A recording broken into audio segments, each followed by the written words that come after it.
তোষামত নয়, ক্ষমতাকে প্রশ্ন করেই গণমাধ্যমের কাজ। আমরা প্রশ্ন করতে চাই আপনার হয়ে, জানাতে চাই আপনি যা জানতে চান।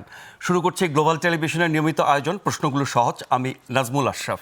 এই অনুষ্ঠানে আমরা চলমান নানা ঘটনার তথ্য ও বক্তব্য তুলে ধরি। অতিথিদের কাছে জানতে চাই সেসব তথ্য বক্তব্যের প্রতিক্রিয়া ও বিশ্লেষণ। জাতীয় ফুল শাপলা প্রতীক চেয়ে নির্বাচন কমিশনে নিবন্ধনের আবেদন করেছে জাতীয় নাগরিক পার্টি এনসিপি।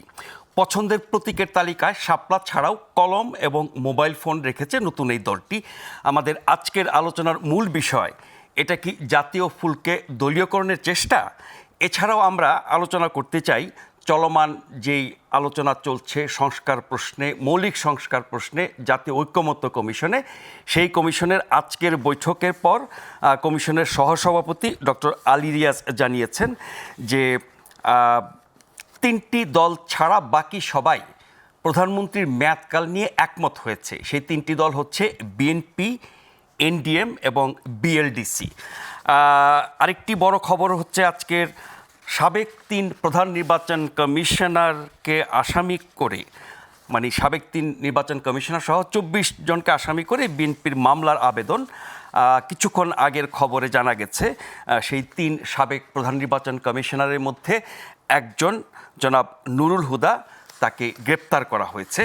আমরা এই সব কিছু নিয়ে আলোচনা করব। এছাড়া ঐক্যমত্য কমিশনে আরও যেসব বিষয় নিয়ে আলোচনা চলছে কিন্তু মতবিরোধ রয়ে গেছে, দলগুলো এক হতে পারছে না, যেমন ন্যাশনাল কনস্টিটিউশনাল কাউন্সিল, জাতীয় সাংবিধানিক কাউন্সিল গঠন, সেই কাউন্সিলের মাধ্যমে যা যা কিছু করার তার মধ্য দিয়ে সরকারের কর্তৃত্ব কতটা ব্যাহত হবে এবং এই কাউন্সিল গঠন করা সুবিধা এবং অসুবিধা, সেগুলো নিয়েও নানান বিতর্ক হচ্ছে। তাছাড়া সংসদের দ্বিকক্ষ চালু করা, রাষ্ট্রপতি নির্বাচন, নারী আসন নির্বাচন, এগুলো নিয়েও আলোচনা চলছে। জুলাই সনদ জুলাই মাসেই চূড়ান্ত করার লক্ষ্যে নাগরিক জাতীয় ঐক্যমত্য কমিশন কাজ করছে এবং দলগুলো সেই লক্ষ্যেই তাদের ভূমিকা রাখছে। এসব কিছু নিয়ে আলোচনার জন্য আজ আমাদের সাথে স্টুডিওতে উপস্থিত আছেন এনসিপির যুগ্ম আহ্বায়ক জনাব মুজাহিদুল ইসলাম শাহীন। জনাব শাহীন, আপনাকে স্বাগত জানাচ্ছি। এছাড়াও আমাদের সাথে আছেন রাজনীতি বিশ্লেষক ডাক্তার রাকিব আল হাসান। রাকিব, আপনাকে স্বাগত জানাচ্ছি। জনাব মুজাহিদুল ইসলাম সেলিম, আপনার কাছ থেকে শুরু করি। আপনারা নিবন্ধনের জন্য আবেদন করেছেন, জাতীয় ফুল শাপলাকে আপনারা দলীয় প্রতীক হিসেবে চাইছেন। এটা একটা জাতীয় প্রতীক, এটাকে দলীয় প্রতীকে রূপান্তর করার যৌক্তিকতা কতখানি, বা যদি আপনাদেরকে নির্বাচন কমিশন সেই অনুমোদন দেয় তাহলে জাতীয় ফুল হিসাবে শাপলা কি দলীয়করণের শিকার হবে? আপনার সাথে আমি একটু ডিফার করতেছি। সেটা হলো যে আমরা জাতীয় ফুল শাপলাকে প্রতীক হিসেবে চাইনি, আমরা একটা শাপলা ফুলকে চেয়েছি আমাদের প্রতীক হিসাবে, এবং এটাই তো জাতীয় ফুল। সেটা জাতীয় প্রতীক, সেটা জাতীয় ফুল হতে পারে। আপনি দেখেন জাতীয় ফল কি আমাদের কাঁঠাল, তো জাতীয় ফল কাঁঠাল ইতিমধ্যেই বাংলাদেশ জাতীয় পার্টির একটি মার্কা হিসাবে আছে। মানে এখানে বাংলাদেশ জাতীয় পার্টি এটা হলো একটা নিবন্ধিত রাজনৈতিক দল। এই নিবন্ধিত রাজনৈতিক দলকে ইলেকশন কমিশনই একটা যে প্রতীক দিয়েছে সেটা হলো কাঁঠাল। সেই কাঁঠাল প্রতীক যদি জাতীয় ফল নিতে পারে, তো জাতীয় ফুল শাপলা হলেও সেই প্রতীক কাউকে দেয়া এটা অমূলক হবে না ইলেকশন কমিশনের জন্য। আরেকটা এখানে আরেকটা মানে খুবই গুরুত্বপূর্ণ বিষয়, সেটা হলো দাঁড়িপাল্লা মার্কাটা। দাঁড়িপাল্লা কিন্তু সুপ্রিম কোর্টের একটা প্রতীক, ন্যায় বিচারের প্রতীক। ন্যায় বিচারের প্রতীক, সেটি একটি দলের প্রতীক, ন্যায় বিচারের প্রতীক, এবং হলো এটা সুপ্রিম কোর্টেরও প্রতীক। সুতরাং গত যে আওয়ামী লীগ সরকারের সময় প্রধান বিচারপতি ফুল কোর্ট করে সকল বিচারপতিরা একতাবদ্ধ হয়ে সিদ্ধান্ত নিয়েছে যে জাতীয় সুপ্রিম কোর্টের যে প্রতীক, যেটা সেই সুপ্রিম কোর্টের প্রতীক দাঁড়িপাল্লা কোনো দলের প্রতীক হতে পারে না। সেটা সেই সিদ্ধান্ত নেওয়ার পরে জামাতি ইসলামীর যেটা প্রতীক ছিল সেটা বাদ দেওয়া হলো। তারপরে কি হলো, বর্তমান হলো সুপ্রিম কোর্ট আবার ফুল কোর্ট রেফারেন্স করেছে। ফুল কোর্ট রেফারেন্স করে তারা সিদ্ধান্ত নিয়েছে যে না, দাঁড়িপাল্লা প্রতীক এটা বাংলাদেশ স্বাধীনতার মানে পূর্ব থেকে এই দলের হয়ে আসছে। বাংলাদেশ স্বাধীনের আগেই কিন্তু জামাত ইসলামী ছিল এবং জামাত ইসলামের প্রতীক ছিল দাঁড়িপাল্লা। যেহেতু সেটা অনেক আগ থেকেই চলে আসছে, সুতরাং দাঁড়িপাল্লা তাদের একটা প্রতিষ্ঠিত প্রতীক, তাদেরকে দিতে কোনো আপত্তি নেই। এই ফুলকোর্ট রেফারেন্সের আদেশ গিয়েছে ইলেকশন কমিশনে, ইলেকশন কমিশন হয়তো বা তাদেরকে আবার সেই প্রতীক ফিরিয়ে দিবে। তো এই জন্য জাতীয় ফল বা জাতীয় ফুল এটা খুব গুরুত্বপূর্ণ কোনো বিষয় না। নির্বাচনের জন্য যদি একটা দল এটা চেয়ে থাকে তাহলে অবশ্যই সেটা ইলেকশন কমিশন বিবেচনা করবে দেওয়ার জন্য। এর আগে একটি দল এই প্রতীক চেয়েছিল, তারা পায়নি, আপনারা কি পাবেন আশা করছেন? এর আগে যেটা চেয়েছিল সেটার বিষয়ে আমি যেটা জেনেছি সেটা হলো ইলেকশন কমিশনের বিধিতে নির্দিষ্ট অনেকগুলো মানে প্রতীক থাকে, তালিকা আছে, সেই তালিকা মধ্যে থাকে, এটা ছিল সেখান না। থেকে বেছে নিতে হয়। তো সেই সময়ে হয়তো এই প্রতীক ছিল না বা আসলেই ছিল না। এখনকার তালিকায় তো আছে। এখনকার তালিকায় আছে।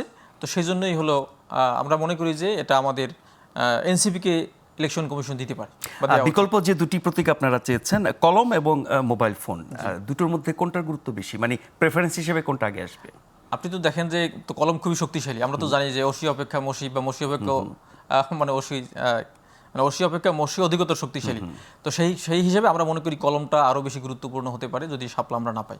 জি, জনাব রাকিব, জাতীয় ফুল শাপলা দলীয় প্রতীক হলে সমস্যা কি? উনি তো ব্যাখ্যা দিলেন, এবং নজিরও আছে অন্যান্য জাতীয় প্রতীকের ক্ষেত্রে। জি, আপনাকে ধন্যবাদ। আমার সমালোচক এবং দর্শকদেরকে আমি শুভেচ্ছা জানাই। দেখুন, আপনি যে কথাটি বলছিলেন যে জাতীয় প্রতীক শাপলা, এখন দেখুন এটা কিন্তু জাতীয় প্রতীক, মানে জাতীয় ফুল, জাতীয় ফল, জাতীয় পশু বা জাতীয় কিছু, এটা কিন্তু আমাদের পুরো জাতিকে রিপ্রেজেন্ট করে।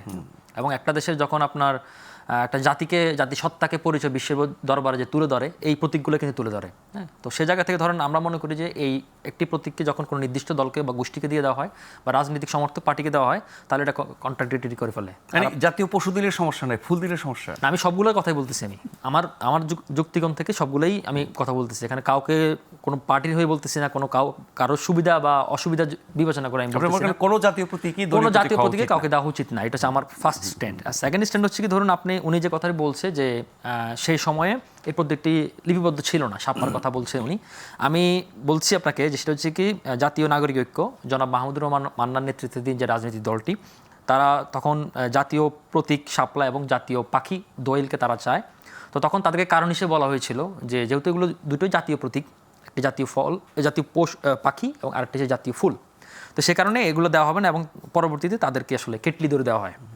কেটলি আসলে ধরার জিনিস, তখন বাঘের উদাহরণ আনতে পারে না, আনতে পারে না। এখন কেটলি তো আসলে ধরার জিনিস, ওইটাকে ধরে দেওয়া হয় তাদেরকে। এখন এই মুহূর্তে আমি জানি না, এখন নিশ্চয়ই তাহলে কেটলি তাদের চয়েসে ছিল না, তো কেটলি তাদেরকে ধরে দেওয়া হয়। এখন আপনি যে বলছেন যে এনসিপি শাপলা, কলম এবং মোবাইল, এখন যদি এরকম হয়ে যায় যে কালকে ওদেরকে বুলডোজার ধরে দেওয়া হলো বা মিসাইল ধরে দেওয়া হলো, তাহলে জিনিসটা কেমন হবে? তো এখন ব্যাপারগুলো হচ্ছে কি, ধরুন আপনি ওই সময় যেহেতু এই যুক্তির কারণে তাদেরকে দেননি, এ সময় যদি তাদেরকে সেম যুক্তির কারণে তাদেরকে দিয়ে দেওয়া হয়, তাহলে নিশ্চয়ই এটা একটা প্রশ্নের তৈরি করবে। এবং এই যে এনসিপিকে যে মানুষের মুখে যে মানুষ বলছে যে এনসিপি হচ্ছে সরকারের একটি পৃষ্ঠপোষকতার দল বা সরকারের মেন পাওয়ার পার্টি বা সরকারের ছায়া দল, তো সেক্ষেত্রে এই দাবি বা এই যুক্তিটি কিন্তু আরও বেশি পাকাপোক্ত হয়। তখন সেটি কিন্তু আসলে আমাদের জনগণের কাছে ইলেকশনের আগে জনগণের কাছে আরেকটি ভুল বার্তা যাবে, যে সেটা হচ্ছে কি এনসিপি আসলে এই ডক্টর ইউনূসের একটি দল। মানে একটি দলের জনপ্রিয়তা, গ্রহণযোগ্যতার জন্য প্রতীক কি খুব বেশি গুরুত্বপূর্ণ? খুব গুরুত্বপূর্ণ না। আপনি যদি আমেরিকার প্রেসিডেন্ট আমেরিকার ইলেকশনে দেখেন, একটা হচ্ছে গাধা আর একটা হচ্ছে হাতি, তাই না? তো নিশ্চয় আমি তো কখনো এই প্রতীক নিতে চাবো না। এখন কিন্তু বাংলাদেশের রাজনৈতিক প্রেক্ষাপটে আসলে প্রতীকের একটা মূল্যায়ন রয়েছে। আপনি যদি দেখেন, আমাদেরও যদি এখনো, বিশেষ করে হাসিনার আমলে যখন স্থানীয় সরকার নির্বাচনগুলো যখন জাতীয় প্রতীকে করা হয়, তখন এটা কিন্তু অনেক বিতর্ক তৈরি হয়েছিল। এবং এখনো আমাদের যে ন্যাশনাল পার্লামেন্টারি যে ইলেকশনগুলো হয়, এটা একটা জোয়ার থাকে সবসময়। তো ধানের শীষ, নৌকা, লাঙ্গল, দাঁড়িপাল্লা, এই প্রতীকগুলো কিন্তু মানুষের মগজে গেঁথে গেছে। তো সেক্ষেত্রে এটা ডেফিনেটলি এটা একটা এক্সপেক্ট হিসেবে কাজ করবে। তবে আমি মনে করি যে যেহেতু জাতীয় নাগরিক ঐক্যকে সে সময়ে এই যুক্তির কারণে দেওয়া হয়নি, আমি মনে করি যে এই মুহূর্ত শাপলাও দেওয়া উচিত না। এবং যারা এই যেসব ধরনের জাতীয় প্রতীক নিয়ে রেখেছে, তাদেরও প্রতীক অবিলম্ব পরিবর্তন করা উচিত। এখানে আমাদের দলের মানে একটা অবস্থান আছে, সেটা হলো একটা ভুল ভাবনা বা একটা ভুল মেসেজ যাচ্ছে সব জায়গায়। সেটা হলো শাপলা জাতীয় প্রতীক। শাপলা কিন্তু এককভাবে জাতীয় প্রতীক না। আমি জাতীয় প্রতীক কথা বলতে, জাতীয় ফুল বলছি, জাতীয় ফুলের কথা বলা হচ্ছে। জাতীয় ফুল ঠিক আছে, জাতীয় প্রতীকের অনেক কিছু আছে, আমরা জাতীয় প্রতীক বলতেছি। আজকে দেখলাম যে অনলাইনে ছড়াচ্ছে যে জাতীয় যে প্রতীক শাপলা, আসলে জাতীয় প্রতীক শাপলা না। শাপলার পাশে অনেক কিছু আছে, দুটো ধানের শীষ আছে। ধানের শীষ না গমের শীষ, এটা ক্লিয়ার না। এখানে লেখা আছে, এখানে লেখা আছে, ক্লিয়ার না। এর লেখা আছে পানিতে ভাসমান জাতীয় ফুল শাপলা এবং এর উভয় পাশে একটি করে ধানের শীষ। চূড়ায় পাট গাছের পরস্পরযুক্ত 3টি পাতা এবং পাতার উভয় পাশে 2টি করে। ওগুলো উপসর্গ, মূলটা তো এটা ব্যাখ্যা আছে, যেটা আমাদের মুদ্রাতে, পয়সাতে, টাকাতে। জাতীয় প্রতীক শাপলা না, এককভাবে শাপলা না, এটা একটা বিষয়। আর আমি তো আপনাকে বললামই সেটা হলো যে জাতীয় একটা বিষয়, জাতীয় যেমন হলো আপনার আছে কি বলে, আমি আগেই বললাম যেটা মানে বাঘ আছে আর কি। তো যেহেতু বাঘ আছে বা কাঁঠাল আছে, তো সুতরাং জাতীয় ফল, জাতীয় পশু যদি আপনার প্রতীক থাকতে পারে, তো জাতীয় ফুল হতে তো কোনো সমস্যা নেই। নির্বাচনী প্রচারে মার্কার তাৎপর্য নানানভাবে তুলে ধরা হয় এর বৈশিষ্ট্য নিয়ে। নৌকা, ধানের শীষ, নাঙ্গল প্রত্যেকটাকেই আমরা অনেকভাবে তুলে ধরতে দেখেছি। সেগুলো কি খুব বেশি বার্তা দেয় জনগণকে আকৃষ্ট করার জন্য? একটা নাকি দলের আদর্শ, নীতি, উদ্দেশ্য, লক্ষ্য এগুলো বেশি গুরুত্বপূর্ণ? মানে আদর্শ, লক্ষ্য, উদ্দেশ্য খুবই গুরুত্বপূর্ণ, কিন্তু প্রতীকও মানুষের কাছে গ্রহণযোগ্য একটা বিষয় হতে পারে। এখন আপনি দেখেন, এমন একটা প্রতীক নিয়ে গেলাম যে মানুষজন হাসতেছে, আপনি দেখেন যে অনেকে কিন্তু ট্রোলও করতেছে। গত ইলেকশনে আপনি দেখবেন যে ট্রাক নিয়ে কিন্তু অনেক ট্রোল হয়েছিল। অনেকে জিতে এসেছে। হ্যাঁ, অনেক জিতে আসছে, সেটা তো আমরা স্বতন্ত্র প্রার্থীদের মধ্যে গত ইলেকশনে জিতে আসছে, এইটা আমরা মানে কোনো উদাহরণ দিতে চাই না, কারণ গত ইলেকশনে হলো কে কিভাবে জিতছে আমরা সবাই জানি সেটা। সুতরাং সেই রাতের ভোটের যে কমিশনার তিনি গ্রেপ্তার হয়েছেন, এখন এগুলো সব বেরিয়ে আসতেছে কিভাবে জিতে আসছে। তখন প্রতীক কোনো ম্যাটার ছিল না, ম্যাটার হলো যে দলীয়ভাবে যদি সিদ্ধান্ত শেখ হাসিনা দিতেন যে অমুক অমুকে হবে বা অমুক কয়টা সিট পাবে, তাহলে সেটা মার্কা কোনো গুরুত্বপূর্ণ বিষয় ছিল না। জি, কিন্তু একটা দলের জন্য মার্কা খুবই এটা ভাইটাল ফ্যাক্ট। নিশ্চয়ই। ডাক্তার রাকিব, সাবেক 3 প্রধান নির্বাচন কমিশনার সহ 24 জনকে আসামি করে বিএনপির মামলার পরে একজন সাবেক প্রধান নির্বাচন কমিশনার জনাব নুরুল হুদাকে গ্রেপ্তার করা হচ্ছে। তার আগে আমরা জানি যে খবর বেরিয়েছে এর মধ্যে যে যুবদল তাকে ধরে জুতার মালা পরিয়ে রাস্তায় অপমান করেছে। আমরা তো আইনের শাসন, ন্যায় বিচার এগুলোই চাই এবং সেগুলো প্রতিষ্ঠিত হোক। গণঅভ্যুত্থানের পরে অনেক কিছু হয়েছে বেআইনি, এখনও যদি এগুলো চলে এবং বিএনপির মতো একটি বড় দলের কোনো একটি অঙ্গ সংগঠন এরকম তৎপরতা চালায়, তাহলে এই যে মব কালচার নিয়ে আমরা এত কথা বলি, সেটি কি আর উৎসাহিত করে না? জি, আপনাকে ধন্যবাদ। দেখুন, আসলে এই যে কোনো ধরনের মবক্রেসি আসলে আমরা কেউ চাই না। আমরা একজন ধরেন দেশের সুনাগরিক বলি বা সচেতন নাগরিক বলি, আমাদের পক্ষ থেকে চাওয়া হচ্ছে কি আমাদের রাষ্ট্র একটি তার মানে অধিকার নিশ্চিত করবে, মানে সুশাসন নিশ্চিত করবে। যে লোকটি ধরুন মানে 100টি মার্ডার কেসের আসামি, তারও কিন্তু ইনসাফের ভিত্তিতে ন্যায় বিচার পাওয়ার যৌক্তিকতা রয়েছে, অধিকার রয়েছে। ইভেন সেটা শেখ হাসিনার ক্ষেত্রেও তাই, তাই না?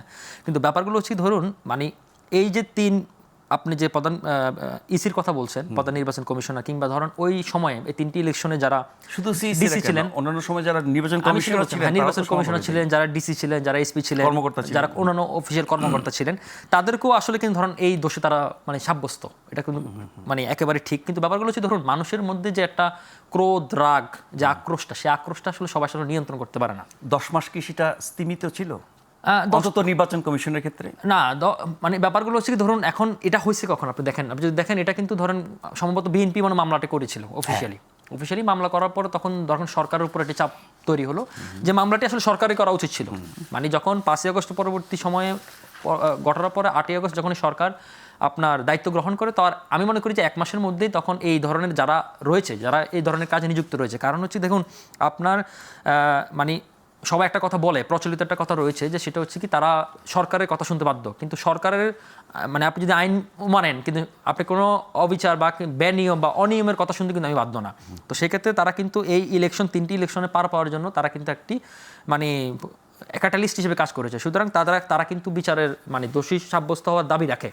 তো সে জায়গা থেকে ধরুন সরকার এটা কেন মামলা করেনি বা সরকার কেন তাদের বিরুদ্ধে ব্যবস্থা নেয়নি, এটা সরকার অবশ্যই জবাবদিহি করতে হবে সরকারকে। তো যখন বিএনপি মামলা করলো, এখন হচ্ছে সরকার একটু টনক নড়লো, এখন ধরুন গ্রেপ্তারের মানে একটু গ্রেপ্তার করতে গেল, তখন হচ্ছে কি আসলে পরিস্থিতি তৈরি হলো এবং এটা খুবই অনাকাঙ্ক্ষিত ঘটনা। জনাব উজাইদুল ইসলাম শাহীন, বিগত সরকারের সময় যত অপকর্ম হয়েছে এবং নির্বাচনের নামে যত সব অপরাধ হয়েছে, প্রহসন হয়েছে, তার জন্য অনেকবার আলোচনা শুনেছি আমরা যে কেন সাবেক নির্বাচন কমিশনগুলোকে ধরা হচ্ছে না। সেই কমিশনের প্রধান থেকে শুরু করে অন্যান্য সদস্য এবং তার সাথে সংশ্লিষ্ট সকল ব্যক্তি যারা এসব প্রহসনের নির্বাচনের সাথে জড়িত এবং তার জন্য দায়ী। এবং এই খবর অনেকবারই বেরিয়েছে গণমাধ্যমে যে তাদেরকে ধরাছোঁয়ার বাইরে রাখা হচ্ছে। আপনার দল প্রথম বর্তমান নির্বাচন কমিশনের পুনর্গঠন চেয়েছে, এখনও চাচ্ছে, আজকেও চেয়েছে। এখন এসে বিএনপি সেই বিষয়টাতে যুক্ত হলো, তারা 3 কমিশনার সহ 24 জনের বিরুদ্ধে মামলা করলো, তার বিরুদ্ধে ধরলো। মানে এটা কি নির্বাচন কমিশন নিয়ে আপনাদের অবস্থানের একটা পাল্টা ব্যবস্থা? আসলে আপনি খুবই একটা গুরুত্বপূর্ণ যৌক্তিক প্রশ্ন করেছেন।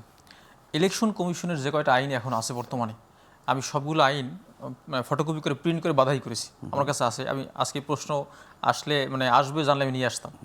ইলেকশন কমিশনের এই আইনে কোথাও ইলেকশন কমিশনার বা সিইসি যারা ছিলেন তাদের জবাবদিহিতার কোনো প্রশ্ন নেই, কোনো বিষয় নেই যে একজন সিইসি বা একজন ইসি যদি কারচুপি নির্বাচন করে তাহলে তার বিচার কী হবে, তার জবাবদিহিতা কোথায় থাকবে? আইনে ব্যবস্থা না থাকলে কীভাবে তাদের বিচার? আমি বলছি তো কোনো আইন এখন পর্যন্ত নাই। তা আমরা সেখানে বলছি যে ইলেকশন কমিশন যখন ইলেকশন এটা শেষ করার পরবর্তীতে ইলেকশন কমিশনারগণ সার্টিফিকেট দিবেন, সার্টিফিকেট দিয়ে বলবেন যে হ্যাঁ এই ইলেকশনটা জবাবদিহিতামূলক হয়েছে, ইলেকশনটা মানে ফ্রি অ্যান্ড ফেয়ার হয়েছে। তো যদি সেটা না থাকে তাহলে এই ইলেকশন কমিশনকে আপনি লায়াবল করার কোনো সুযোগ নেই। এবং আমরা নতুন করে আইন সংশোধনের কথা বলেছি, তখন বর্তমান প্রধান নির্বাচন কমিশনার বলছেন যে আমরা এই বিষয়ে চিন্তাভাবনা করতেছি কীভাবে জবাবদিহিতার আওতায় নিয়ে আসা যায়। এখন তাকে যেভাবে অ্যারেস্ট করা হয়েছে, আমি জানি না যে আজকে যে মামলাটা হয়েছে কোন মামলা হয়েছে। আমার ধারণা সম্ভবত এখানে প্রতারণার মামলা করা হয়েছে, দণ্ডবিধির 406/420 হয়তো এই মামলা করা হয়েছে এবং সেই মামলার কারণে তাকে গ্রেপ্তার করা হয়েছে। কিন্তু ইলেকশন কমিশনের সুনির্দিষ্ট যে আইনগুলো রয়েছে তার মধ্যে সংস্কার করে, আমাদের প্রস্তাবনা ছিল সংস্কার করে এমন ক্লোজ নিয়ে আসা বা এমন ধারা নিয়ে আসা যার মাধ্যমে বর্তমানে ইলেকশন কমিশন যদি কারচুপির কোনো নির্বাচন করে থাকে তাহলে পরবর্তীতে যেন তাকে মানে আইনের আওতায় নিয়ে আসা হয়। মানে আপনাদের সংস্কার প্রস্তাবের কথা বলছেন। হ্যাঁ, এখানে আমাদের আর যে মামলাটি হচ্ছে সেখানে অভিযোগটা হচ্ছে প্রহসনের নির্বাচন, হয়তো মামলার বিস্তারিত দেখলে আমরা আরো মামলার এজাহার দেখলে এটা বোঝা যাবে, বাট এজাহারের মূল গুরুত্বপূর্ণ বিষয় হলো ধারা, কোন ধারায় হয়েছে। আমার ধারণা করে বলছি যে 406/420 অফ পেনাল কোড এই ধারায় এবং সাথে আরও সংশ্লিষ্ট ধারা হতে পারে, তো এর বাইরে হওয়ার কথা না, কোনো সুযোগ নেই।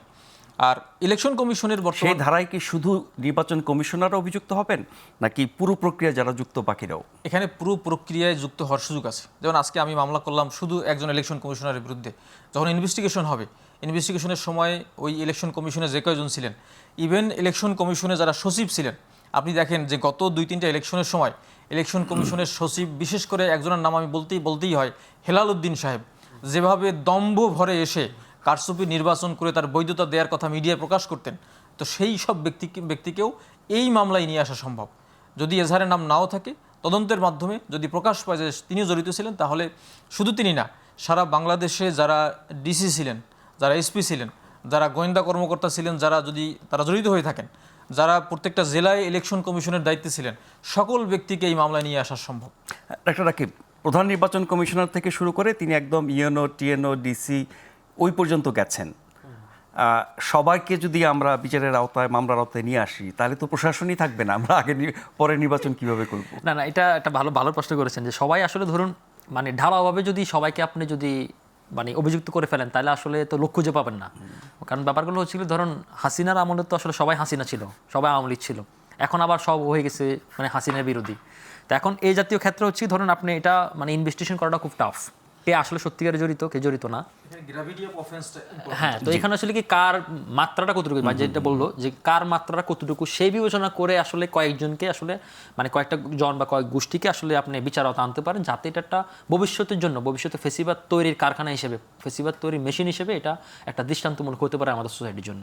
এটা আমার মনে হয় যে একটা নির্বাচন কমিশনের নিজস্ব জনবল খুব কম, সেই কারণে প্রশাসনের উপর নির্ভর করতে হয় একদম তৃণমূল পর্যন্ত।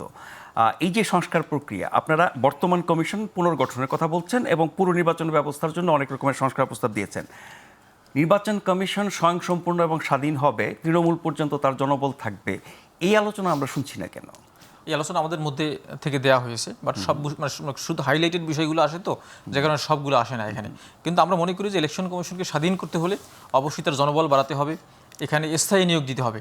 আপনি ডেপুটেশনে নিয়ে আসেন, সে আজকে এখানে ভালো পারফরমেন্স মানে যদি তার অবস্থান দেখাতে পারে, একজন মানে ম্যাজিস্ট্রেট যারা মানে অ্যাডমিন ক্যাডার থেকে আসে অথবা অন্য ক্যাডার থেকে আসে, তারা যদি ভালো এখানে একটা অবস্থান তৈরি করতে পারে, তাহলে তাকে এখান থেকে আবার নিয়ে প্রাইস পোস্টিং দেওয়া হয়। সুতরাং আমরা বলেছি যে ইলেকশন কমিশনের জনবল ইলেকশন কমিশনই থাকবে বা এখানে নিয়োগ হতে হবে, যাতে তার এখান থেকে কোনো অন্য কোথাও গিয়ে যেন প্রাইস পোস্টিং পাওয়ার সুযোগ না থাকে। বর্তমান কমিশন আপনাদের অনেক প্রস্তাবের সাথে দ্বিমত করেছে, এটা কি এই কারণে যে ওইসব সংস্কার হলে পরে, আইন সংশোধন হলে পরে তারাও ভবিষ্যতে বিচারের আওতায় আসতে পারে সেই ভয়ে? অবশ্যই, এখানে তো অন্যতম গুরুত্বপূর্ণ বিষয়, আপনি যদি আমার জবাবদিহিতা যদি না থাকে একটা কমিশনের, তাহলে এই কমিশন কারচুপি নির্বাচন করবে, কোনো বিচার হবে না, আবার করবে এবং সেখানেই বহাল থাকবে, তাহলে তো সেটা হতে পারে না।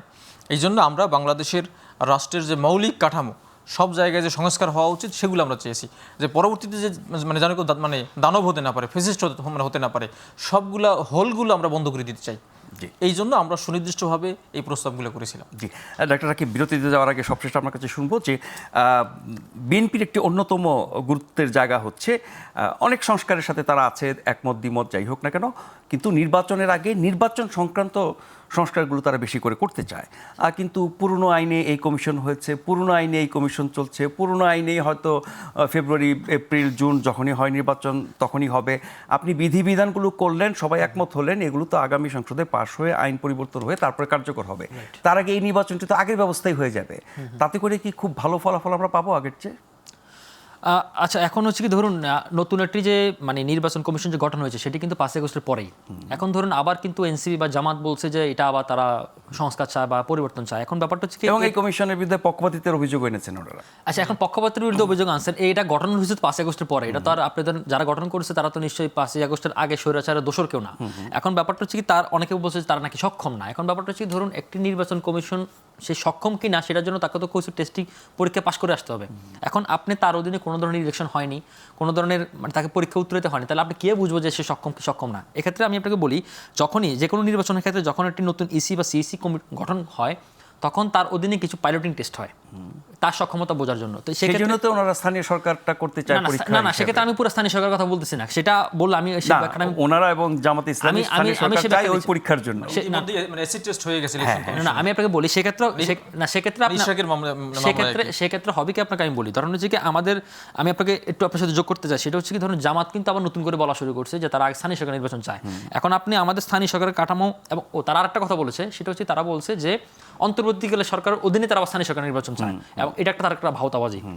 কারণ আমি আপনাকে বলি, ধরুন হচ্ছে কি, আমাদের স্থানীয় সরকার কাঠামো যদি আপনি দেখেন, আমাদের ইউনিয়ন সংখ্যা 4578, আমাদের উপজেলা সংখ্যা 495, আমাদের পৌরসভা 330, সিটি কর্পোরেশন 13 এবং জেলা পরিষদ 64। এখন এই পুরো সাইকেল যদি আপনি করতে চান ধাপে ধাপে, তাহলে মিনিমাম 2 বছর সময় লেগে যাবে। এখন তার মানে কি আপনার অন্তর্বর্তীকালীন সরকার কি 2 বছর থাকবে? এটা তো কখনো হতে পারে না। আর ধরুন হচ্ছে কি, ধরুন আমাদের মেজর ক্রাইসিস হচ্ছে একটা জাতীয় নির্বাচনের ইস্যু।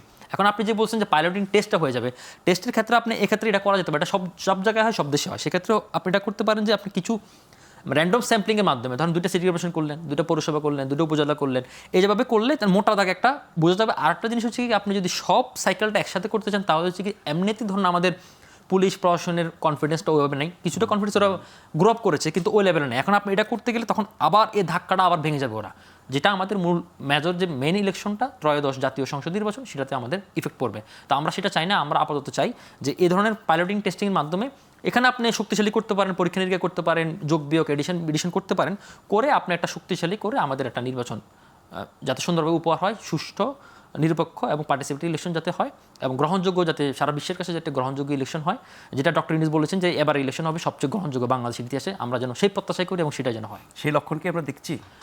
সেই লক্ষণ এখন পর্যন্ত দেখা যাচ্ছে না। ইলেকশন হবে কিনা সেই লক্ষণ আমি এখন দেখতে পাচ্ছি না। এবং আমি ইলেকশন নিয়ে আমি পরে এসে আপনার কাছে আমরা এটা জানবো যে ফেব্রুয়ারিতে হতে পারে যদি এটা হয়।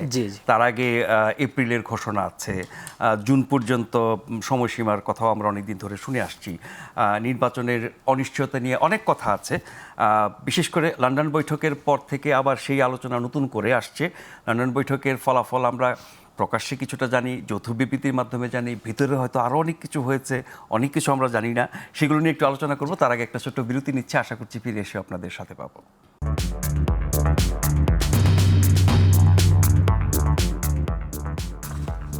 ধন্যবাদ আমাদের সঙ্গে থাকবার জন্য। আপনারা দেখছেন প্রশ্নগুলো সহজ গ্লোবাল টেলিভিশনে। আমাদের আজকের অতিথি ডাক্তার রাকিব আল হাসান এবং জনাব মুজাহিদুল ইসলাম শাহিন, এনসিসির যুগ্ম আহ্বায়ক, আর ডাক্তার রাকিব হচ্ছেন ইউথ লিডার এবং রাজনীতি বিশ্লেষক।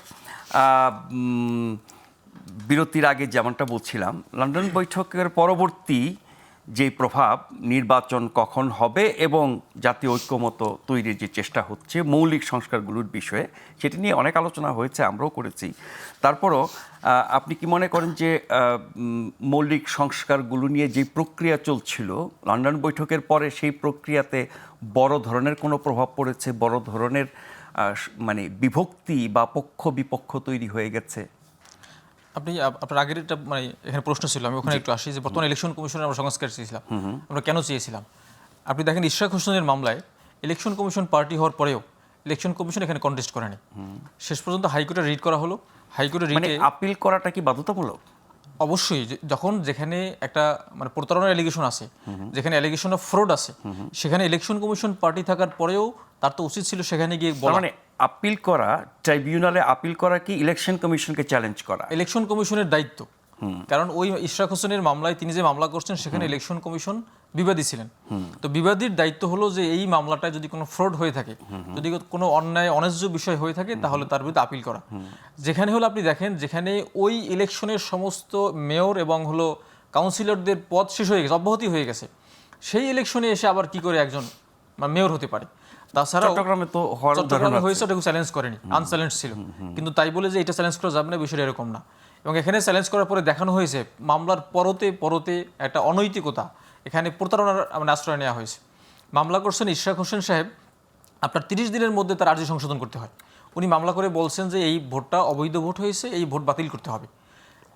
4.5 বছর পরে এসে তিনি কি বললেন, যে আমার আগের প্রেয়ারটা ঠিক ছিল না, সুতরাং এটা যুক্ত করেছেন, আমি সংশোধন করতে চাই, সংশোধন করে তাকে মেয়র ঘোষণা করার জন্য আবেদন করা। ইলেকশন কমিশনের আইনে সুনির্দিষ্টভাবে বলা আছে, যদি কোনো ব্যক্তি তার প্রেয়ার অ্যামেন্ড করতে চায়, সেটা মামলা ফাইলিংয়ের 30 দিনের মধ্যে করতে হবে। বাট তিনি করছেন 4.5 বছর পরে। সংশোধনের জন্য কি এই সময়সীমা? হ্যাঁ, সময়সীমা দেওয়া আছে, 30 দিনের সময়সীমা দেওয়া আছে। তো আপনি সেখানে 4.5 বছর পরে এসে আপনি হলো সংশোধন করলেন। এরপরে ইলেকশন পিটিশনে প্রত্যেক প্রার্থীকে গিয়ে হলফনামা দিয়ে সংশোধন করতে হয়। বাট ইশরাক হোসেনের মামলায় গিয়ে একজন রাজীব ব্যাপারী, বাড়ি বরিশাল, লেখা আছে আমি এই মামলার বাদী তদবিরকার, তিনি এসে বলছেন যে আমি এই মামলার এই প্রেয়ার সংশোধন করতে চাই। ইশরাক হোসেনকে যে মেয়র ঘোষণা করতে হবে, সেই প্রেয়ার সংশোধন করতেছেন রাজীব ব্যাপারী, কোর্ট সেটা দিয়ে দিচ্ছেন। মানে এই ত্রুটিগুলো কি আদালত লক্ষ্য করে নাই? আদালত হয় লক্ষ্য করে নাই, অথবা ইন্টেনশনালি সে এটা ইগনোর করেছে। এই ব্যাপারগুলো হওয়ার, একজন আইনজীবী, এটা কি আদালতের এখানে আদালতের ডিফল্ট বলা যায়, এখানে আদালতের প্রতারণা আছে। আমরা তো বলেছি যে এই বিচারকের বিরুদ্ধে ইনভেস্টিগেশন হওয়া উচিত, যে বিচারক এটা কি করে এটা করলেন। এরপরে মামলার আর্জিতে সাক্ষী হলো 11 জন আর্জিতে বর্ণিত সাক্ষীর একজনকেও সাক্ষ্য হিসাবে এখানে নিয়ে আসা হয় নাই, ফার্দার অন্য ব্যক্তিদের নিয়ে আসা হয়েছে। এরপরে আপনি দেখেন, একটা অ্যাপ্লিকেশন দিয়ে বলা হইলো যে ইশরাক হোসেন সাহেব রাজনৈতিক কারণে ব্যস্ত এবং অসুস্থ, তিনি কোর্টে এসে সাক্ষ্য দিতে পারছেন না। কোর্ট হলো ঢাকা জজ কোর্ট, যেটা তিনি কোর্টে সাক্ষ্য দিতে পারছেন না। কোথায় সাক্ষ্য হবে? সাক্ষ্য হয়েছে ঢাকা আইনজীবী সমিতি ভবনে। তো ঢাকা আইনজীবী সমিতি ভবনে যদি সাক্ষ্য যেতে পারেন আপনি, তাহলে এখান থেকে 1 মিনিটের দূরত্ব কোর্ট আপনি যেতে পারবেন না। এবং সেখানে 8 জন না 9 জন সাক্ষীর সাক্ষ্য হয়েছে 46 পাতা। 46 পাতা যিনি লিখছেন, কমিশন করে লেখা হয়েছে। সেই সাক্ষ্যের মধ্যে ইশরাক হোসেনের যে স্বাক্ষর আছে সেটা বাংলায় দেয়া। সমস্ত জায়গায় ইশরাক হোসেনের স্বাক্ষর ইংলিশে খুব সুন্দর হাতের লেখায়, এবং তিনি সাক্ষীর যে স্বাক্ষর দিয়েছেন সেটা বাংলায় এবং একজন অশিক্ষিত ব্যক্তির স্বাক্ষরের মতো। আপনার সুপ্রিম কোর্টে এসেও না, ট্রাইব্যুনালের এই ত্রুটিগুলো নিশ্চয়ই উচ্চ আদালতে তুলে ধরা উচ্চ আদালতে তুলে ধরার তো সুযোগই ছিল না, কারণ ইলেকশন কমিশনের উচিত ছিল এই বিষয়গুলো দেখে তার বিরুদ্ধে আপিল করা আপিলের ট্রাইব্যুনালে। ইলেকশন কমিশন গেলেন না, তিনি নিম্ন ওই যেই আপনার ট্রাইব্যুনাল আছে, ইলেকশন ট্রাইব্যুনাল, ওইটার রায়ের প্রেক্ষিতে তিনি তার গেজেট করে দিলেন। সুতরাং এখানে তো নিরপেক্ষতা হারিয়েছে।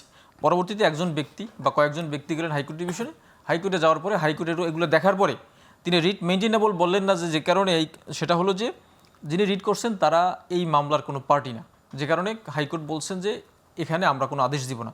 তবে হাইকোর্ট কিন্তু তার রায়ের শেষের দিকে বলেছেন, নির্বাচন কমিশন নিয়ে, হ্যাঁ বলেছেন যে যদি কোনো পক্ষ এখানে আপিল করতে চায় তাহলে তামাদি মৌকুফ করে দেওয়া হলো।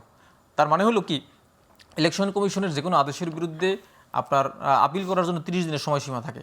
যেহেতু এখানে সময়সীমা পার হয়ে গেছে, সুতরাং কোনো পক্ষ, মামলার কোনো পক্ষ যদি আপিল করতে চায় তাহলে 30 দিনের সময়সীমা যে তামাদি আছে এটা মৌকুফ করে দেওয়া হলো।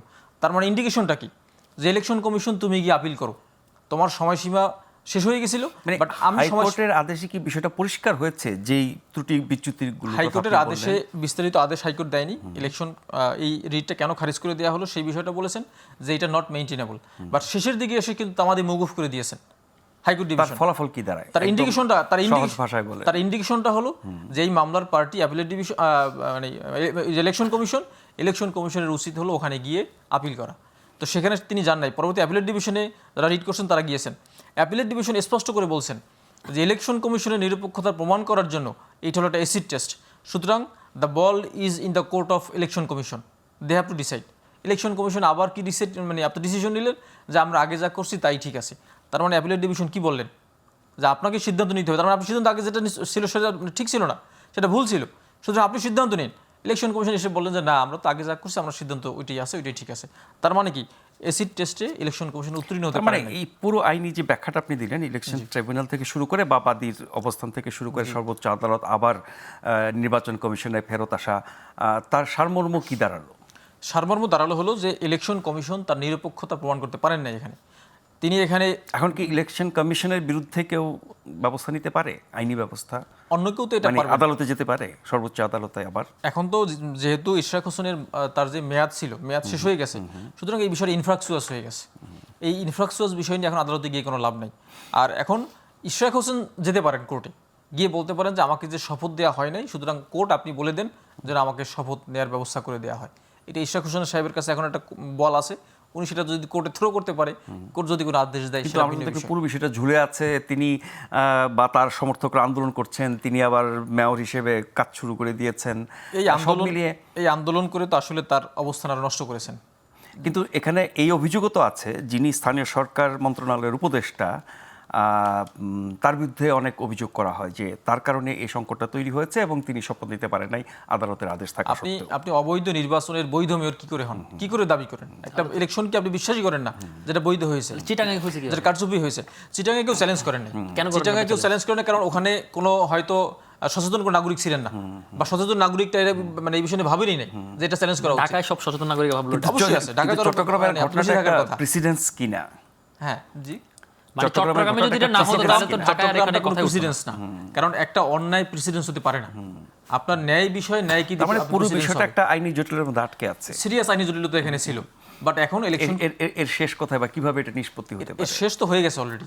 যেহেতু অলরেডি এই আপনার যে এটা ছিল, মানে আপনার ইলেকশনের যে মেয়াদটা ছিল, যদি 5 বছর শেষ হয়ে যায়, তাহলে তো এটা নিয়ে নতুন করে বলার সুযোগ নেই। এটা যে নিষ্পত্তি হয়ে গেছে, বিষয়টা শেষ, এরকম কোনো বক্তব্য আমরা নির্বাচন কমিশন বা অন্য কোনো পক্ষ থেকে আপনি তো এটা তো আপনার আইনের মধ্যেই আছে যে আপনার যেদিন থেকে গেজেট হয় একটা ইলেকশন হওয়ার পরে, সেই গেজেটের দিন থেকে আপনার 5 বছর মেয়াদ থাকে। এটা তো আইনের মানে বিধান। এটাকে কেন্দ্র করে যা কিছু হচ্ছে আপনার নগর ভবনে, তাতে করে মানুষের মোটা দাগে ধারণা এরকম, এত সূক্ষ্ম বিষয় আপনি আইনজীবী যেভাবে বললেন, এটা তোমার বোঝে না যে আদালত একজনকে নির্বাচিত ঘোষণা করেছে, তিনি শপথ দিতে পারছেন না, কারণ যিনি মন্ত্রণালয়ের দায়িত্বে আছেন তিনি তাকে শপথ পড়াতে চাচ্ছেন না, সেই কারণে তাকে আন্দোলন করতে হচ্ছে এবং জোর করে দায়িত্ব নিতে হচ্ছে। ব্যাপারটা এরকম দাঁড়িয়েছে না? হ্যাঁ, কিন্তু বিষয়টা হলো এটা ফ্রড প্র্যাকটিস করা হয়েছে।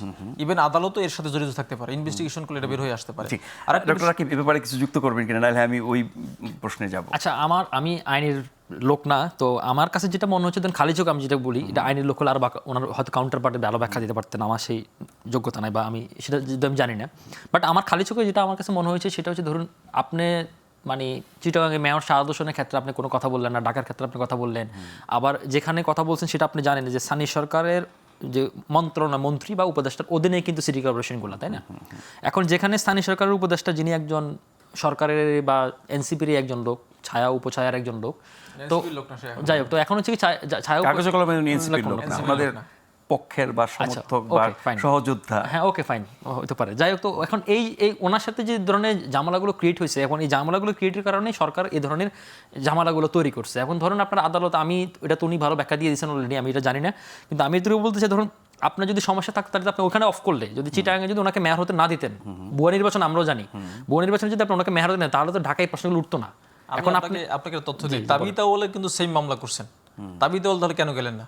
কারণ তাবিতাওয়াল চান নাই যেভাবে ফ্রড প্র্যাকটিস করে আমি গিয়ে মেয়র হয়ে যাব, তাবিতাওয়াল চান নাই বলেই সে কিন্তু চান নাই। এখন ইশরাক হোসেন কেন গেলেন? এখন আপনি যে এরকম আইনি প্রক্রিয়ার ব্যাখ্যাটা দিচ্ছেন, তাহলে ধরুন এখানে যে প্রশাসক নিয়োগ করলেন জনাব এজাজকে, তাহলে এটা কিসের ভিত্তিতে আপনি করলেন? এটা তো আপনার আইনের মধ্যেই আছে। তো আপনার আইনের সুযোগ আছে, এই ইন্টারিম অবস্থায় কোনো প্রশাসক নিয়োগ করা যাবে। যেহেতু এখানে কোনো মেয়র নাই, যেহেতু এখানে কোনো কাউন্সিলর নাই, সুতরাং একজনকে তো চালাতে হবে। এটা একটা প্রসেস থাকতে হবে না, আপনি চাইলে যাকে এনে টেনে আপনি বসায় দিবেন, এটা তো প্রসেস হতে পারে না। যাক, আমার কাছে মনে হচ্ছে যে সরকার হচ্ছে সরকার এটাকে নিজে একটা জল ঘোলা করার জন্য একটা পরিস্থিতি তৈরি করেছে, এবং জল ঘোলাটা করার কারণে হচ্ছে কি আমাদের এই যে অন্যান্য যে আনুষঙ্গিক যে ব্যবস্থাগুলো সেগুলোর সাথে এটা দ্রুত তৈরি হচ্ছে। আমার খালি চোখ আমার এটাই মনে হয়। জনাব ইশরাক হোসেন খুব জনপ্রিয় মানুষ, সেই নির্বাচন সুষ্ঠু হলে হয়তো তিনি জিততেন, কিন্তু যেই প্রক্রিয়া তিনি এবং তার সমর্থকরা আন্দোলনটা করলেন, নগর ভবন অচল ছিল অনেক দিন, এবং তিনি এখন যেভাবে দায়িত্ব নিচ্ছেন, এতে করে কি সাধারণ মানুষের ধারণা হতে পারে না, যেহেতু বিএনপি এখন সবচেয়ে বড় শক্তিশালী দল, আগামীতে নিশ্চিতভাবে ক্ষমতায় আসবে, তারা গায়ের জোরে নগর ভবন দখল করে ফেলেছে। আবার এটা তো হতে পারে যে ধরেন আমি তিনি আমার মেয়র মানে লিখে ঘোষণা দিয়ে মেয়র হ্যাঁ হিসেবে হ্যাঁ, সেই বসে খবর তো আছেন। আমরা সবাই দেখেছি। সেই সমাবেশ জিনিস করতেছে। কিছু জিনিসগুলো একেবারে দৃষ্টিকটু, এটা আমি অস্বীকার করবো না, কিন্তু ধরুন আবার তার দিক থেকে তো এমন হতে পারে যে আমি জিতার পরে মামলার আদালতের মামলা রায় পর আমাকে দিচ্ছেন না, তো এটা আমার প্রাপ্য, আপনাকে আমাকে বুঝে দিচ্ছেন না, আবার আমি যে ইলেক্টেড হয়ে আবার ক্ষমতা আসবো সেটা আপনি আমার কাছে কিভাবে ক্ষমতা কিন্তু হস্তান্তর উনি করবেন? যে আইনি ব্যাখ্যাগুলো দিলেন, সরকারের পক্ষ থেকে অন্তত মন্ত্রণালয়ের পক্ষ থেকে কেন বিষয়গুলো খোলাসা করা হ্যাঁ, হচ্ছে না? যেটা এটা বলা একেবারে হয়েছে, এটা মন্ত্রণালয় বলা হয়েছে। আপনি দেখবেন যে স্টেটমেন্ট দিয়ে না, আপনি যেভাবে একেবারে to the point clear cut বলেছেন, যেটা আমি আপনার ব্যাপারে কনভিন্সড হয়ে গেলাম, আপনার ব্যাখ্যাতে আমি কনভিন্স, উনি কনভিন্স, দর্শকরা কনভিন্স, কিন্তু সরকার যদি এটা করতো তাহলে তো এই ধোঁয়াশাগুলো তৈরি হতো না, ঘটনা এতটুকু পর্যন্ত যায় না। তাহলে নিশ্চয়ই এখানে মানে এই যে মারপেজগুলো হলো, ফাঁকফোকরগুলো কিন্তু সরকার দায়ী। এখানে জেনে তেন ভাবেই তার মেয়র হওয়া কেন লাগবে, দরকার কি? আপনার উত্তরে আমি আপনাকে বললাম যেটা তাবিদে বলতো জান নাই, উনি কেন গেলেন? তো যেখানে গেলেন ঠিক আছে, সে ভালোভাবেই যেতেন, এখানে আইনগুলো সবগুলো বিষয় নিয়ে যেতেন। তিনি দেখেন যে আমি আপনাকে যেটা বললাম যে তার স্বাক্ষরটা পর্যন্ত জাল করা হয়েছে। তার পক্ষে আরেক ব্যক্তি গিয়ে বলতেছে যে আপনার হলো বরিশালের রাজীব ব্যাপারী, বাড়ি বরিশাল, সে ঢাকার ভোটারও না, সে গিয়ে তার আর্জি সংশোধন করতেছে। তা তো এই জিনিসগুলো আপনারা ক্লিয়ার কাট বলেন, ক্লিয়ার কাট সরকারের পক্ষ থেকে উপস্থাপন করেন, তাহলে তো আমরা সাধারণ মানুষের আমি তো সরকার না, আমি তো আমার দলের পক্ষ থেকে আমি বলতেছি এটা, যে এই ধরনের বিষয়ে, এই ধরনের প্রতারণামূলকভাবে বা ফ্রড প্র্যাকটিস করে যদি কেউ কিছু হতে চায়, তাহলে এই বাংলাদেশ কি তা মেনে নিবে? আমরা কি এই ফ্যাসিজম না, সেটি এই জন্য শুধু দূর করেছিলাম? ব্যক্তি ইশরাক হোসেন না, তার দলের দল তো বলতেছে গ্রহণযোগ্যতাকেও প্রশ্নবিদ্ধ তার দল তো বলতেছে যে মানে তারা দলীয়ভাবে এটা করছেন না, এটা ব্যক্তি ইশরাক করছেন। তাহলে ব্যক্তি ইশরাককে দল কেন থামাতে পারছেন না? দল সে তো দলের বাইরে না। যদি দল বলে যে না তুমি এই ধরনের আন্দোলন করো না, এটা থামাতে অযৌক্তিক। পারছে না, থামাতে চেষ্টা করেছে কি আমরা জানি না সেটা, বাট আমরা শুনেছি যেটা হলো তারা দলীয়ভাবে বলছেন যে দলীয়, এটা তার দলীয় আন্দোলন না। তাহলে যেভাবে অন্যায়ভাবে যমুনার সামনে আন্দোলন করা হলো, কি বিশ্রী কথাবার্তা বলা হচ্ছে, যেখানে ডক্টর ইউনূস স্যার যমুনাতে তো এর চেয়ে আরো কঠোর আন্দোলন হয়েছে এর আগে। না, আন্দোলন কঠোর হয়েছে, কিন্তু যেভাবে আপনি দেখেন বডি ল্যাঙ্গুয়েজ দিয়ে কিছু নেতা যেভাবে স্লোগান দিয়েছিল এবং এই সরকারের বিরুদ্ধে যেভাবে কথা বলছিলেন, আন্দোলনে তো বডি ল্যাঙ্গুয়েজ ভালো হয় না, এটা তো স্বাভাবিক, না, আন্দোলন- গালাগালি করবে, না, কিন্তু এর চেয়ে খারাপ বডি ল্যাঙ্গুয়েজের আন্দোলন কিন্তু আমরা দেখেছি। যমুনা গালাগালি করে, কেন্দ্রিক, ধাক্কাধাক্কি সচিবালয় করে, অনেক কিছু কেন্দ্রিক, করে এখানে। বঙ্গভবন কেন্দ্রিক, আপনার আপনি অনেক স্লোগান কিছু। কিন্তু দেখবেন এগুলো তো আপনি এভাবে নিজের NCP এবং সিলেক্ট হবে না। BNP আন্দোলনগুলো কিন্তু খুব বেশি আন্দোলন করেন। এনসিপি একটা আন্দোলন করেছে দলীয়ভাবে এবং অন্যান্য দল সেখানে আসছে, সেটা হলো আপনার এই যে মানে আওয়ামী লীগ নিষিদ্ধের দাবিতে আন্দোলন। এটা ছাড়া বিএনপির কিন্তু ওরকম আন্দোলন ছিল না, শুধুমাত্র এই একটা আন্দোলন কিন্তু তারা ওখানে গিয়েছে, জি। যমুনায় গিয়েছে। হ্যাঁ, আমরা এইটার থেকে একটু সরে আসি। যেমনটা আপনাকে বিরতির আগে বলছিলাম যে লন্ডন বৈঠকের নানান বিষয় নিয়ে আমরা অনেক আলোচনা করেছি। আপনার কাছে কি বাড়তি কোনো তথ্য আছে যে আসলে কি ধরনের বোঝাপড়া হয়েছে যার কারণে বিএনপি এখন সরকারের খুব ঘনিষ্ঠ হয়ে গেল, এনসিপি অনেক দূরে চলে গেল? না, আপনাকে ধন্যবাদ। বাড়তি আমার কাছে কোনো তথ্য নাই, বাট ব্যাপারটা হচ্ছে কি আমরা মানে রিডিং বিটুইন লাইনে আমরা অনেক কিছু বুঝতে পারি, অনেক কিছু ধরতে পারি। তো ধরুন এখানে যে জিনিসটা হচ্ছে কি, মানে এখানে আমরা এই যে বৈঠকটিকে আমরা ঐতিহাসিক বৈঠক বলা হচ্ছে, সরকারের পক্ষ থেকে ঐতিহাসিক বৈঠক বলা হচ্ছে, রাজনৈতিক দলগুলোর পক্ষ থেকে ঐতিহাসিক বৈঠক বলা হচ্ছে। বৈঠকে ঐতিহাসিক বলার কারণ হচ্ছে কি, দেখুন আমাদের রাজনীতি সংস্কৃতিতে যে টেবিলে আলোচনা হতে পারে, এই সংস্কৃতি কিন্তু আমরা অনেক দূরে চলে গিয়েছিলাম।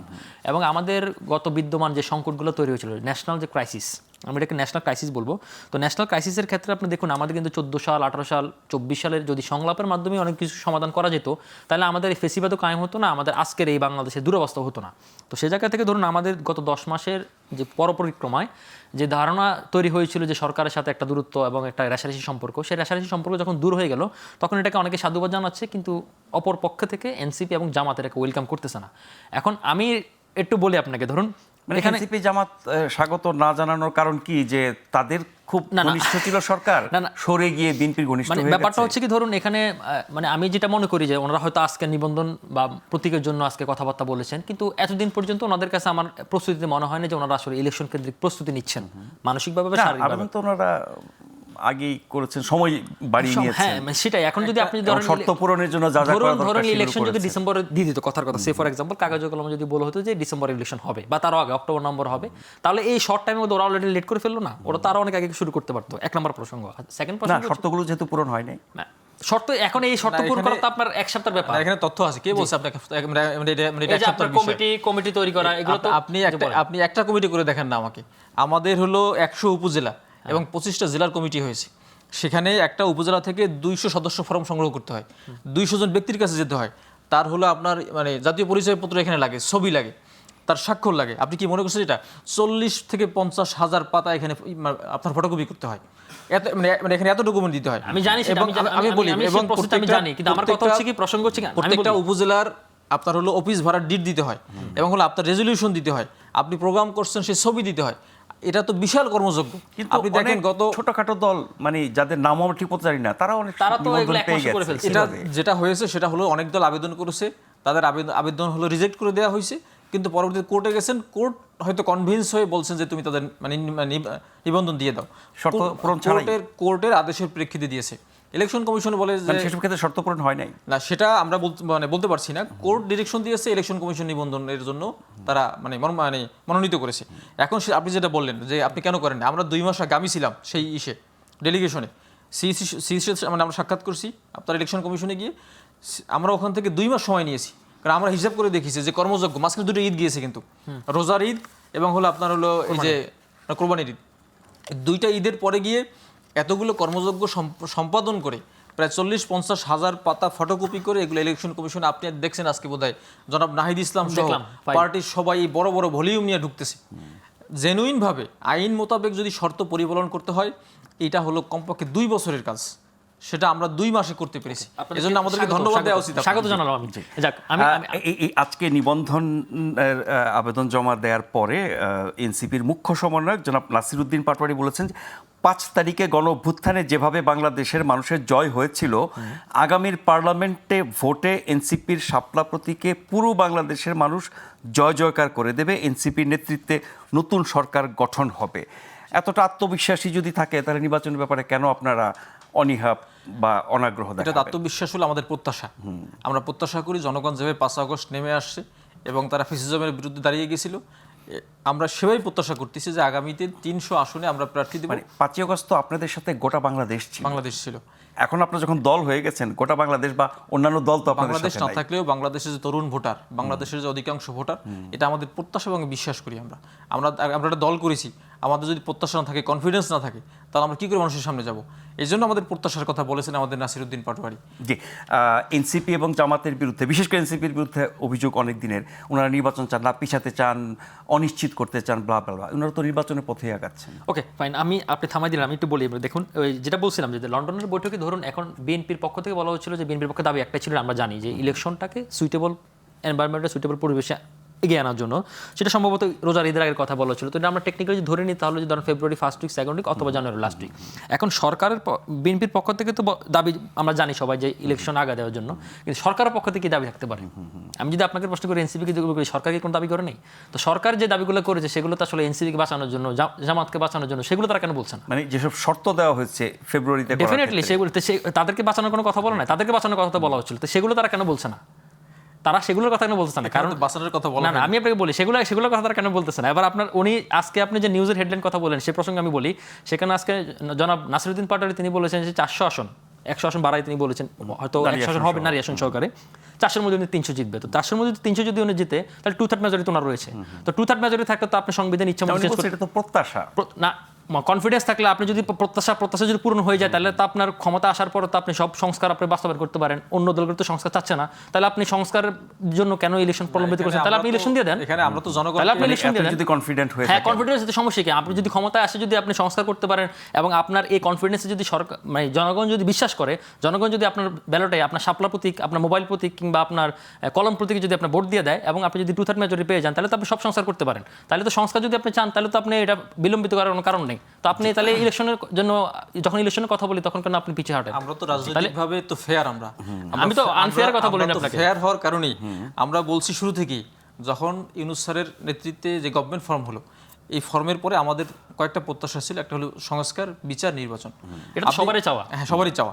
এখন যখন ডক্টর ইউনূস সাহেব তিনি আপনার আগামী জুন মাসে, মানে 26 সালের জুন মাসে বলেছেন ডেডলাইন যে এর মধ্যে ইলেকশন হবে, তো আমরা তো বলছি যে আপনার মধ্যে সংস্কার করতে হবে, এর মধ্যে জুলাই ঘোষণা দিতে হবে।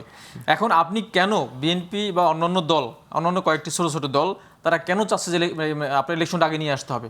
আপনি 17 বছর অপেক্ষা করছেন, আপনি আর 1 বছর 1.5 বছর অপেক্ষা হলে কি হোক? মানে অপেক্ষা তো করছে, সমস্যা কোথায়? প্রায় 2 বছর তো হয়ে যাবে। হ্যাঁ, 2 হোক, সমস্যা কি? 2 বছর হোক, আমরা এই 2 বছর সমস্যা হোক। জি, আলোচনায় ফিরবো, তার আগে আরেকটা ছোট্ট বিরতি নিতে হচ্ছে। আশা করছি এবারও আপনাদেরকে ফিরে এসে পাবো।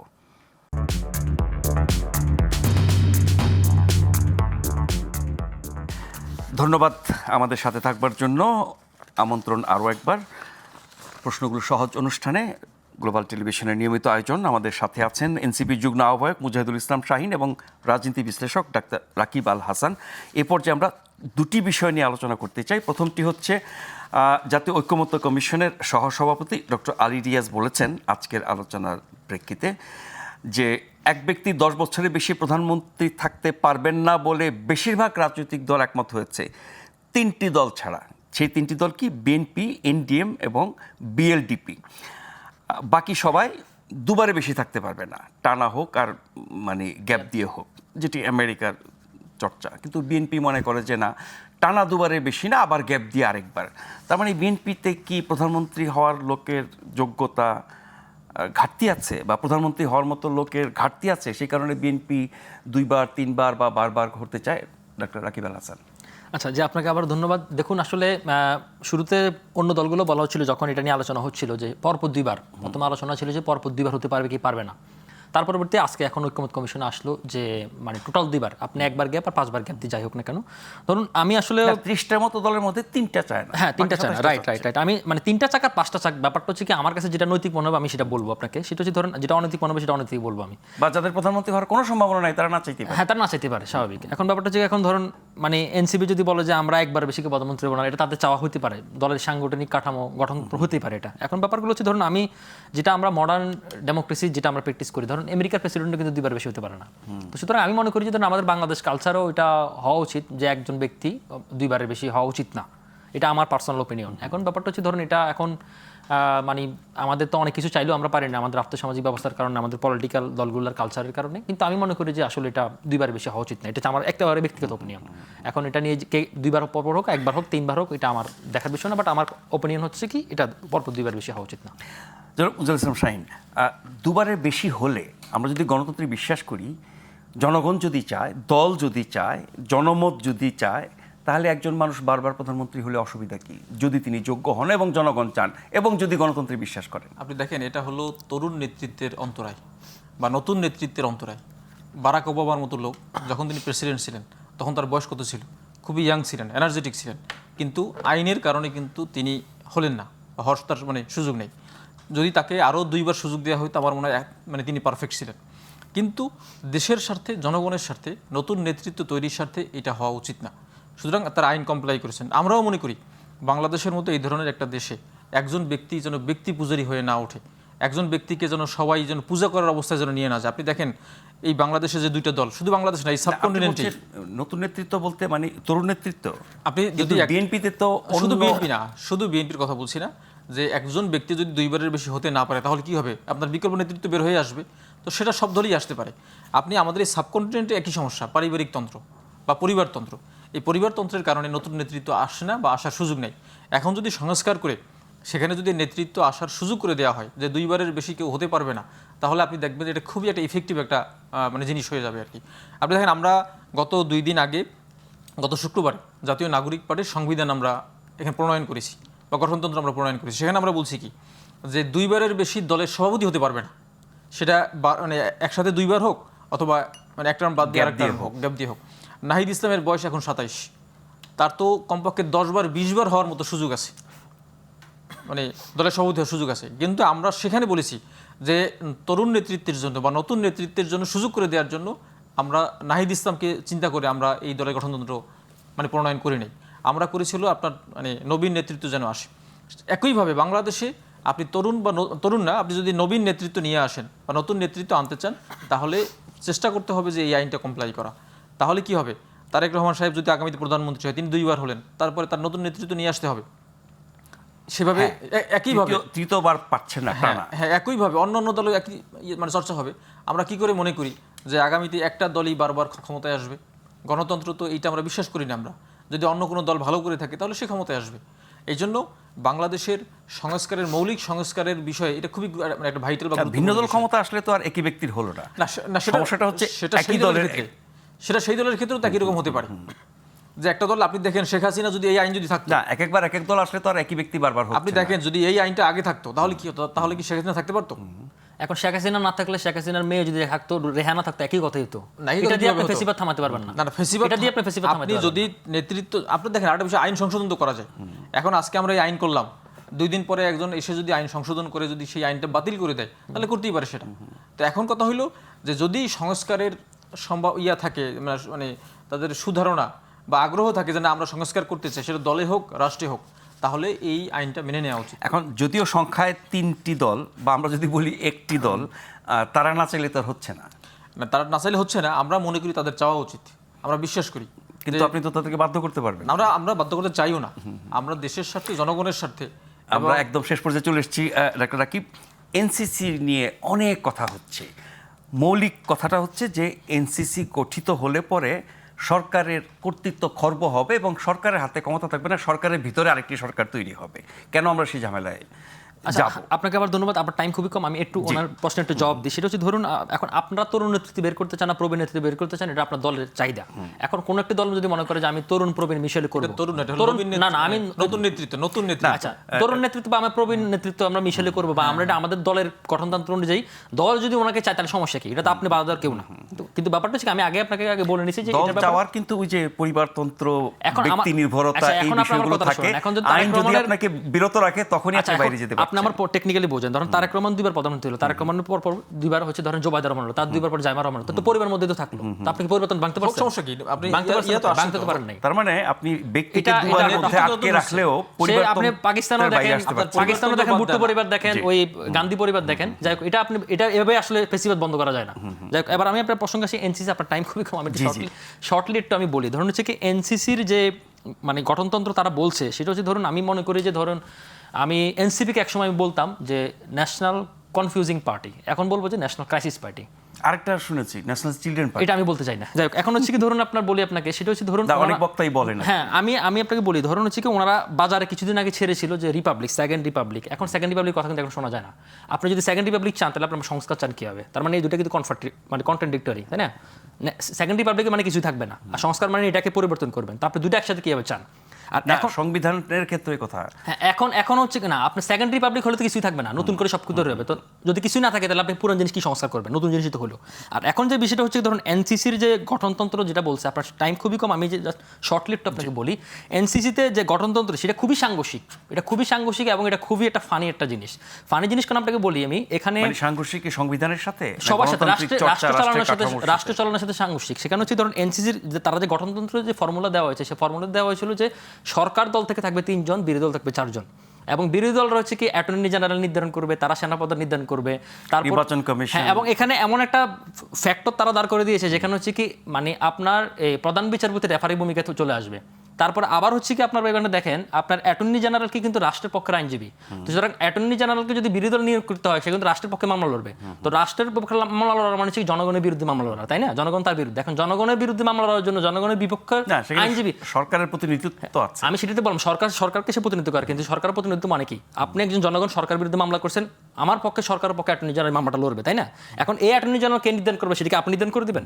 সেটা তো আপনি নির্ধারণ করতে পারেন না। এবার আপনাকে আসি বলি এনসিসির ব্যাপারে আরো একটু বলি আপনাকে, সেটা হচ্ছে ধরুন আমাদের শ্রীলঙ্কা আছে, আমাদের নেপালে আছে, আমাদের পাকিস্তানে আছে, কি ভঙ্গুর কান্ট্রি। এবং আপনাকে আমি আরো বলি ফ্রান্সের কথা আপনি উদাহরণ দেন, ফ্রান্সে কিন্তু এনসিসি আছে, কিন্তু ফ্রান্সের বিরোধী দল থেকে নেওয়া হয় না।